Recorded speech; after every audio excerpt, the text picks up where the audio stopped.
നവോദയ വിദ്യാലയ സ്കൂളിൽ 8ാം ക്ലാസ് വിദ്യാർത്ഥിക്ക് നേരെ റാഗിംഗ്. കോട്ടയത്ത് നവോദയ വിദ്യാലയ ഹോസ്റ്റലിൽ വിദ്യാർത്ഥിനിക്ക് ഷോക്കേറ്റു. പരാതിയുമായി രക്ഷിതാക്കൾ.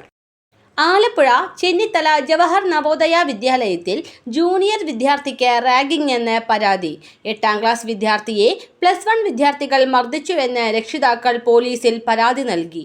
8ാം ക്ലാസ് വിദ്യാർത്ഥിയുടെ രക്ഷിതാക്കൾ സ്കൂൾ അധികൃതർക്കും മാന്നാർ പോലീസിലും പരാതി നൽകിയിട്ടുണ്ട്. 8ാം ക്ലാസ്സുകാരനെ +1 വിദ്യാർത്ഥികളായ 6 പേർ ചേർന്ന് മർദ്ദിച്ചു. സംഭവം അറിഞ്ഞിട്ടും സ്കൂൾ അധികൃതർ വേണ്ട നടപടികൾ സ്വീകരിച്ചില്ലെന്ന് വിദ്യാർത്ഥിയുടെ കുടുംബം ആരോപിച്ചു. തിങ്കളാഴ്ച രാത്രി സ്കൂൾ ഹോസ്റ്റലിനുള്ളിലായിരുന്നു റാഗിംഗ്. സീനിയർ വിദ്യാർത്ഥികളുടെ ചോദ്യങ്ങൾക്ക് തൃപ്തികരമല്ലാത്ത മറുപടി നൽകിയതിനായിരുന്നു മർദ്ദനം. UP വിഭാഗത്തിൻ്റെ ഹോസ്റ്റലിൽ നിന്ന് ഹൈസ്കൂൾ വിഭാഗത്തിൻ്റെ ഹോസ്റ്റലിലേക്ക് പുതുതായി എത്തിയതാണ് വിദ്യാർത്ഥി. ഹോസ്റ്റൽ റൂമിനുള്ളിൽ മറ്റു വിദ്യാർത്ഥികളും റാഗിങ്ങിന് ഇരയായതായി വിദ്യാർത്ഥി പറയുന്നു. പ്രിൻസിപ്പലിൻ്റെ ഇടപെടലിൽ ഇവർ പരാതിയിൽ നിന്ന് പിന്മാറിയെന്നാണ് ആരോപണം. ലെവൻത്തുകാർ വിളിക്കുമെന്ന് പറഞ്ഞ് ഒരു 10ാം ക്ലാസ്സിലെ ചേട്ടൻ വന്നിട്ട് എന്നെ വിളിച്ചുകൊണ്ട് ഉദയഗിരി ഹൗസിലോട്ട് കൊണ്ടുപോയി.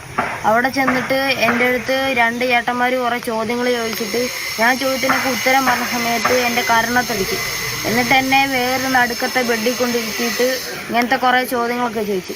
ഓരോരുത്തരുടെയും പേരൊക്കെ പറയാൻ പറഞ്ഞു. ഞാൻ ഓരോ പേര് തെറ്റിച്ചെന്നും പറഞ്ഞ് എൻ്റെ കർണത്ത് കുറേ വട്ടം അടിച്ച് പുറത്തും വയറ്റത്തും പിടിച്ചു. ഇതിനു മുമ്പ് ഇതേപോലെ കുറേ വട്ടം റാഗിങ് കേസ് അവിടെ നടന്നിട്ടുണ്ട്. പിന്നെ എൻ്റെ കൂട്ടുകാരെയും അവർ കുറേ തവണ മർദ്ദിച്ചു. ഞങ്ങൾ 6-7 പേര് 8ാം ക്ലാസ്സിൽ 6-7 പേരെയാണ് 11ാം ക്ലാസ്സിൽ 8-9 പേര് മർദ്ദിച്ചത്.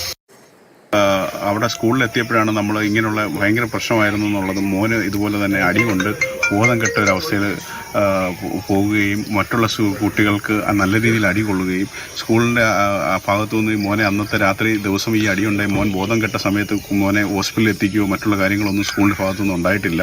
പിറ്റേ ദിവസമാണ് ഞാനവിടെ ചെല്ലുമ്പോഴാണ് ഇങ്ങനെ ഒരു സംഭവം അറിയുന്നതും.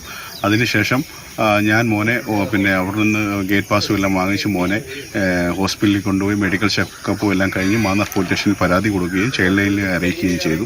പ്രിൻസിപ്പാളിൻ്റെ അടുത്ത് ഈ കാര്യം ഞാൻ പോകുന്നതിന് മുമ്പായിട്ട് ആവശ്യപ്പെട്ടപ്പോൾ അവർ എൻ്റെ അടുത്ത് പറഞ്ഞത് നിങ്ങളുടെ മോൻ ഇവിടെ പഠിക്കേണ്ടതല്ലേ എന്നുള്ളൊരു ഭാഗത്തു നിന്നാണ് അവരുടെ ഒരു സംസാരം ഉണ്ടായത്.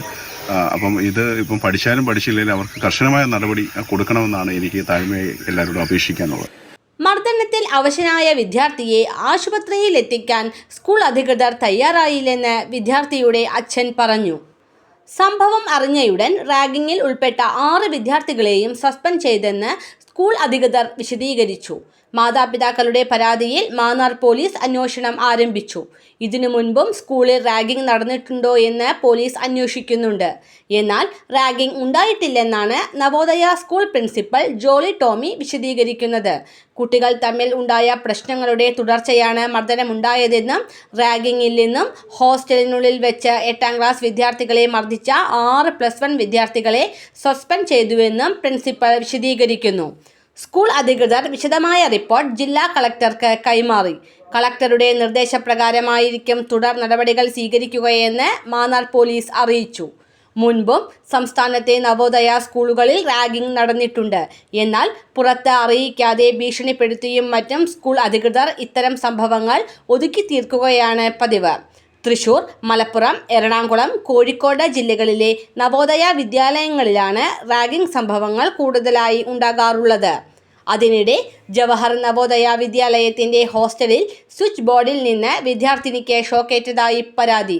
മാതാപിതാക്കൾ പോലീസിൽ പരാതി നൽകി. വ്യാഴം രാവിലെ 7-നാണ് സംഭവം. ഉടൻ വിദ്യാലയത്തിലെ മെഡിക്കൽ റൂമിൽ കുട്ടിയെ പ്രവേശിപ്പിച്ചു. കൈവിരലിന് വേദനയുള്ളതിനാൽ ജില്ലാ ആശുപത്രിയിൽ പരിശോധനയ്ക്കു ശേഷം ഉച്ചയോടെ വീട്ടിലേക്ക് മടങ്ങി. കണ്ണിനും കൈക്കും വേദനയുള്ളതായും ചികിത്സ തുടരണമെന്നും മാതാപിതാക്കൾ പറഞ്ഞു.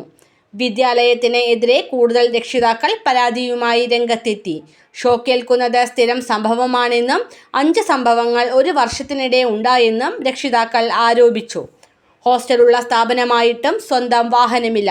ഷോക്കേറ്റ വിദ്യാർത്ഥിനിയെ ഓട്ടോ വിളിച്ചാണ് ആശുപത്രിയിൽ എത്തിച്ചത്. 1987 പണിത കെട്ടിടമാണെന്നും കാലപ്പഴക്കം മൂലമുള്ള തകരാറാകാം കാരണമെന്നും വിദ്യാലയ അധികൃതർ പറഞ്ഞു. മലയാളം പൾസ്.